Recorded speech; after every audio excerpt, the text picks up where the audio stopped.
आपने ऐसा अनुभव जब इस सफर में पहली बार खुद वैसा अनुभव कब किया? हाँ, मुझे नहीं पता आपके पॉडकास्ट पे, आपको अच्छा ना लगे तो एडिट कर लेना। क्योंकि कुछ चीजें ऐसी होती हैं जो बोलने में थोड़ी कड़वी होती हैं।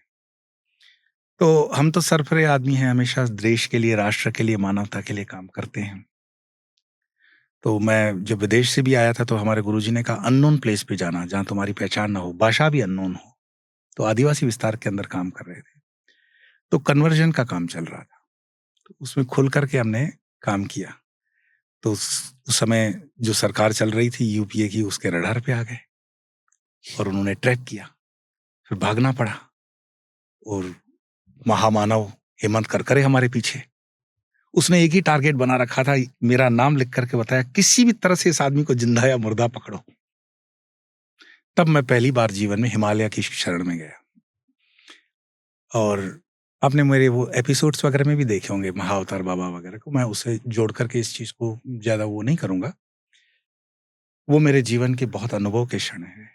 मैं मतलब पिछले 3 दिन से खा नहीं रहा हूँ, पीने को पानी नहीं है, नींद नहीं है।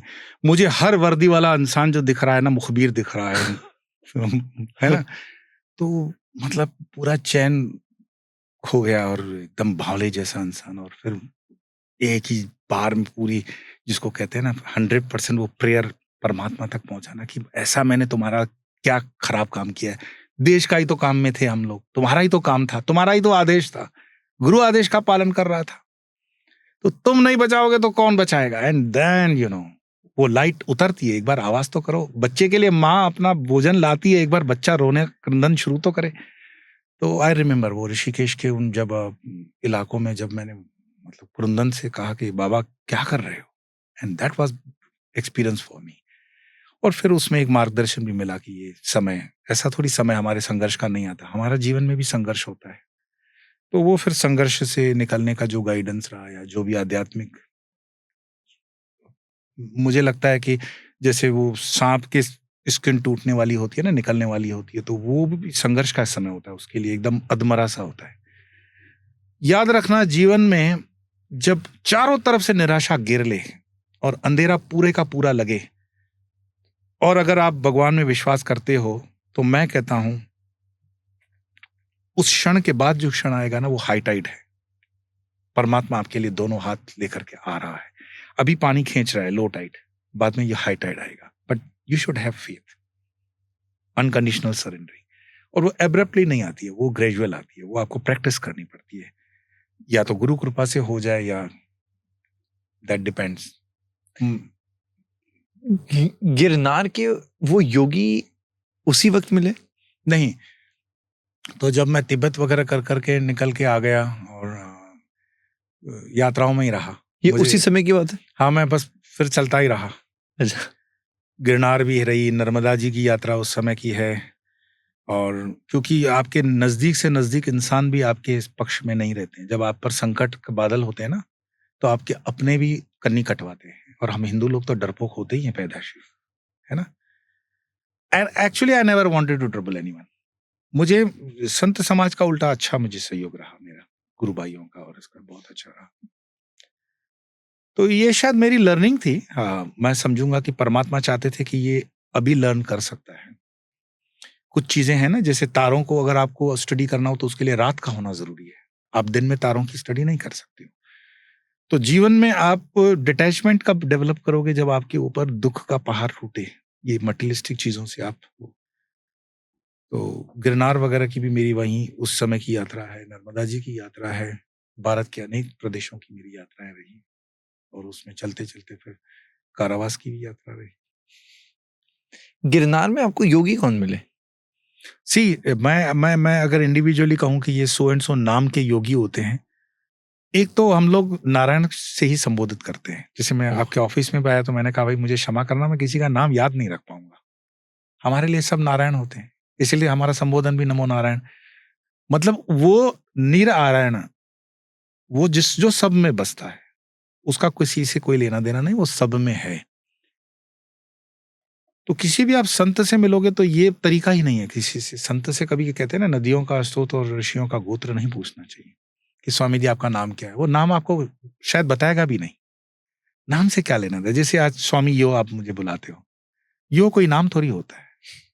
तो जो मेरा पूर्व आश्रम का नाम है वो तो मेरे विरजा होम के अंदर जब संन्यास आश्रम है तो उसमें चला गया। कुछ इच्छाएं उसकी रही होंगी उस नाम के साथ जुड़े हुए व्यक्ति की। फिर मेरे गुरुदेव ने जो नाम दिया स्वामी योगेश्वरानंद गिरी नाम दिया, तो योगेश्वरानंद से भी हम चले। अब योगेश्वरानंद भी कम से कम 15-20 महात्मा आज की तरह जमीन पे भी घूम रहे होंगे। और ऐसा नहीं है कि मैं अभी हूँ, मैं शुरू से ही विदेशों में भी रहा, तो I was I mean with my पढ़े मेरे जितने लोग थे, सर्कल हमारी होती थी, वो उसके अंदर मैं स्पिरिचुअलिटी पे बातचीत भागवत वगैरह होता ही रहता था। तो ये नाम मेरे श्री विद्या की साधक बहुत, हम बाला त्रिपुर सुंदरी की कहेंगे, 8 साल की बच्ची, 9 साल की बच्ची थी। तो मैंने कहा एक वीडियो रिकॉर्ड करना है। उन दोनों ये मेरा चैनल वगैरह नहीं था, तो सोच रहा हूँ कौन से नाम से करें। तो उस बच्ची के मुंह से अनायास निकल गया कि आप है ना स्वामी यो रखो नाम। मैंने कहा, उससे पूछा, मैंने कहा यो क्यों? तो बताया yo is easy to remember and yo. फिर मैंने अपने गुरु भाई से पूछा संस्कृत में यो मीन्स वो परम तत्व की बात है। तो फिर मुझे लगा ये नैरेट है।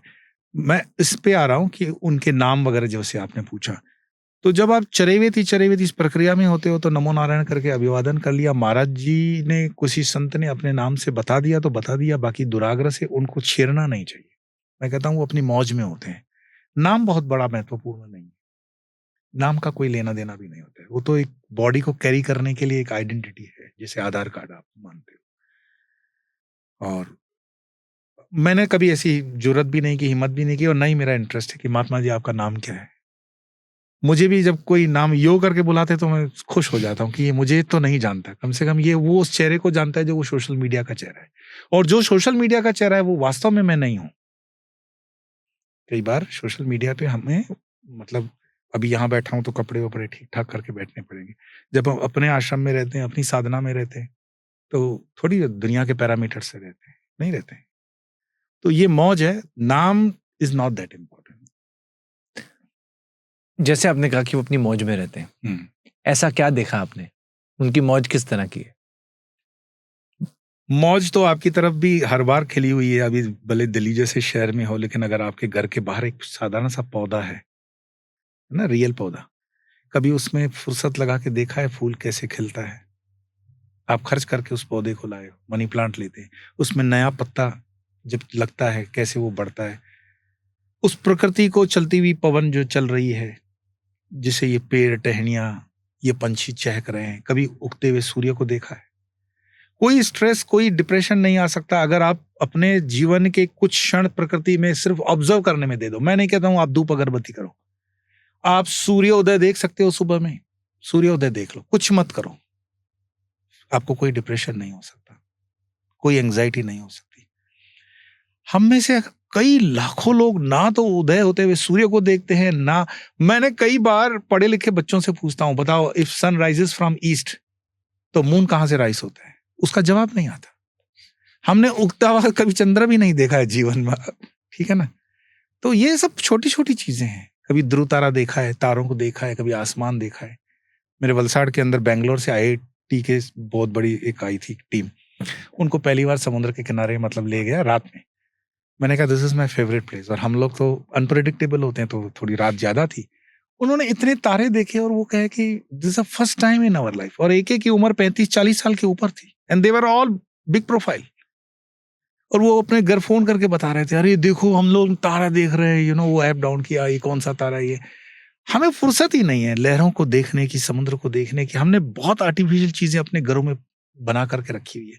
हमारे पौधे भी हैं तो वो प्लास्टिक के हैं, रियल नहीं है। हम कभी बगीचे में नहीं गए। हमने गरीबी की चर्चा करते हैं, लेकिन किसी गरीब के साथ दिल लगा करके 2 मिनट का समय नहीं दिया। तो कौन मना कर रहा है? इसकी कोई टिकट थोड़ी है, सरकार ने कोई टैक्स लगा रखा है आपको। पर हम जब तीर्थ में आते हैं, अब चाहे दिल्ली के अंदर इतनी बड़ी शेड्यूल हमारा बिजी हो, बट हम अपने लिए निजानंद के लिए समय निकाल लेते हैं, निकल जाते हैं। तो वही हमारी पूजा है, वही हमारी क्या कहोगे स्पिरिचुअल प्रैक्टिसेस है। कोई जरूरी थोड़ी हर बार आसन पे बैठोगे, माला फेरोगे, अगरबत्ती करोगे, धूप करोगे, ये तो रिचुअलिस्टिक है। रिचुअलिस्टिक प्रैक्टिसेस नॉट नेसेसरली वो स्पिरिचुअल है, स्पिरिचुअलिटी का प्रारंभ हो सकता है, वो स्पिरिचुअलिटी नहीं है। स्पिरिचुअलिटी में आओगे ये सब छूट जाएगा आपसे। लेकिन मैं मेरी बातों को अन्यथा न लेते हुए ऐसा नहीं जो कर रहे हैं वो बंद कर दें। मैं कहता हूं अपने आप को आंकलन करो, कहां पहुंच रहे हो। अगर 25 साल से यही कर रहे हो, रोज यही भोग लगाना, यही करना, तो कहां पहुंचे हो तुम? क्या तुम्हारा परमात्मा तुमसे अभी भी बात नहीं कर रहा है? अभी भी अनुभव नहीं हो रहा है तुम्हारा? मैं मंत्र दीक्षा देता हूं ना, तो मंत्र दीक्षा देने के बाद हमारा रवैया, मतलब हम लोग अनप्रेडिक्टेबल ही होते हैं। मैं कहता हूं अभी परेशान मत करना, 100 दिन में इसमें डूब जाना। मंत्र तुमसे बात करेगा भाई, तुम मुझसे पूछने नहीं आओगे कि मंत्र चल रहा है कि क्या चल रहा है, और तुम्हारी ध्वनि वगैरह हम वहीं से बता देंगे। पहले तुम अनकंडीशनल सरेंडरिंग के साथ इसको करो। 99.9% वो बताते हैं कि जीवन में परिवर्तन हो रहा है। मतलब we feel things, not necessarily मंत्र दीक्षा ली तो लॉटरी लग जाती है, कोई नहीं लॉटरी लगती, लेकिन आपके मन की अवस्था बदलती है। मैं हूं उसका अनुभव आने लगता है, आपके जीवन में एक डिसिप्लिन आने लगता है। परमात्मा रोज आपके आसपास चल रहा है, आपके समक्ष है, वो आपको अनुभूति होती है। तो इससे ज्यादा और क्या चाहिए?